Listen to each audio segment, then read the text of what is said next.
The unreadable book. Imagine this. You're standing in a dimly lit room. In front of you on a wooden table sits an ancient book.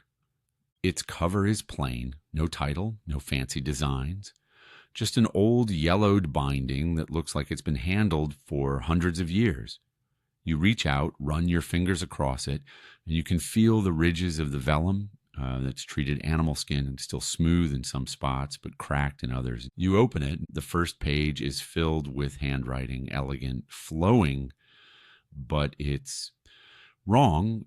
It's not English. It's not Latin. It's not any alphabet you've ever seen. The letters, if you can even call them letters, twist into shapes that make no sense. You flip the page. Now there's a drawing of a plant, but not one you've ever seen before. The stem curls like a corkscrew. The leaves are jagged and impossible, and the flowers like they're bursting with colors, but shaped like nothing that exists on Earth. You turn another page and see a star map, except the stars are arranged in patterns that don't match any known constellation. Another page, this one filled with naked women standing in strange pools, connected by thin tubes like some kind of bizarre plumbing system.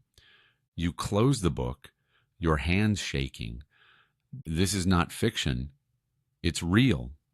And for centuries, the smartest people in the world have been trying and failing to understand it. This is the story of the Voynich Manuscript, and it's one of the most frustratingly unsolved mysteries in human history.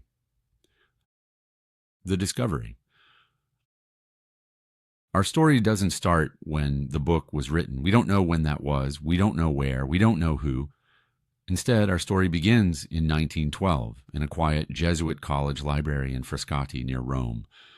Wilfred Voynich, an antique book dealer with a knack for finding rare treasures, was searching the shelves when something caught his eye. It was small, about 9 by 6 inches, and didn't look particularly special from the outside. But when he opened it, he instantly knew he had found something extraordinary. Inside were roughly 240 pages, though a few were missing, all filled with strange, looping script and hundreds of hand-painted illustrations. The pages were made of vellum, still surprisingly well preserved for their age. And the script, no scholar, in all of Voynich's experience, had ever seen it before. The writing went from left to right. The lines were perfectly spaced. The penmanship was so consistent it looked like it had been done by a professional scribe. But the alphabet, it didn't exist. No one knew what the letters meant, or if they were even letters at all. The drawings only deepened the mystery. Some showed bizarre plants that looked almost like real species, but then had leaves growing from the roots, flowers blooming sideways, or stems curling into impossible shapes. There were star charts that didn't match any known sky from any time period. And there were the women, tiny naked figures drawn in bright green and blue ink, sitting in baths, connected by tubes, some with distended stomachs. It was part medical diagram, part fever dream. Voynich was hooked. He bought the manuscript and took it home, convinced he'd stumbled upon a treasure of lost knowledge, maybe something about alchemy, medicine, or ancient science.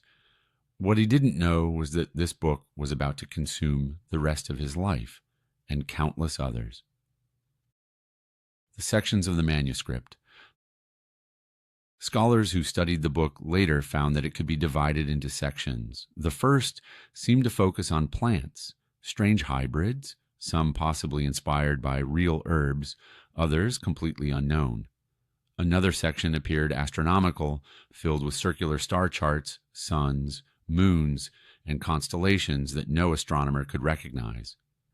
Then came the unsettling biological section, where naked women floated in interconnected baths, linked by strange plumbing systems, some appearing pregnant or with their internal organs drawn in. There was a cosmological section with massive fold-out diagrams, possibly maps of the universe or philosophical concepts. so complex they resembled alien blueprints.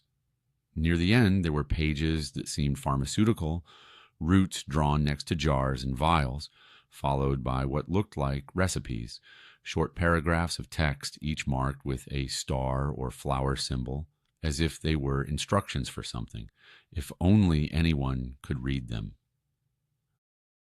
The unreadable script.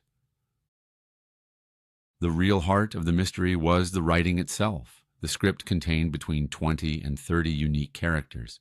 Some looked a little like Latin letters, most were completely unfamiliar. Strangely, the text behaved like a real language. Statistical analysis showed that certain characters appeared with regular frequency, just like vowels and consonants in English. There were repeating words, rules about which letters could appear where, and an overall structure that suggested it wasn't random. But despite all of that, no one has ever translated even a single word. Some of the world's best codebreakers have tried and failed. William F. Friedman, one of the most legendary cryptologists in history, spent years on it before admitting defeat. John Tiltman, a British codebreaker from Bletchley Park, hit the same wall. Even modern supercomputers, capable of scanning patterns in seconds, have gotten nowhere. It's almost as if the book doesn't want to be read. The Codebreaker's Curse.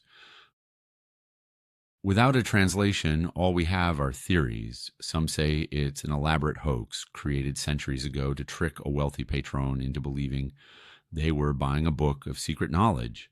Others think it's written in a lost language, something that disappeared before anyone could record it, meaning without a Rosetta Stone, we may never understand it. There are those who believe it's a cipher, hiding real information behind layers of encryption whose key has been lost. And then there are the more outlandish ideas that it's the work of aliens, time travelers, or a magical grimoire. The illustrations add even more questions. If the plants are real, where did they grow? If the star maps are accurate, what sky were they mapping? The theories.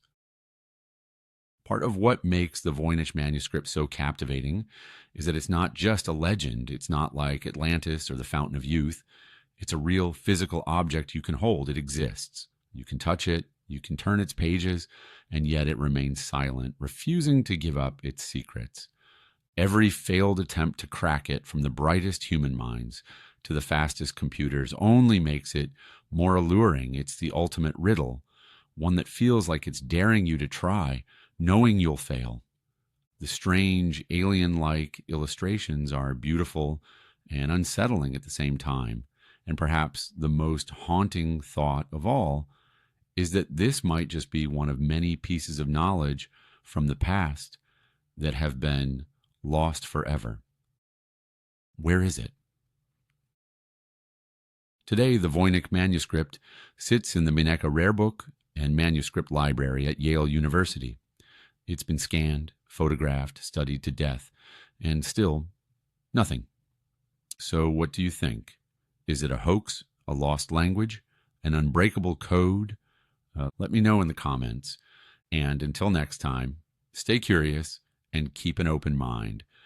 As always, visit us at readtherealstory.com for all the latest true crime stories and behind-the-scenes insights you won't find anywhere else.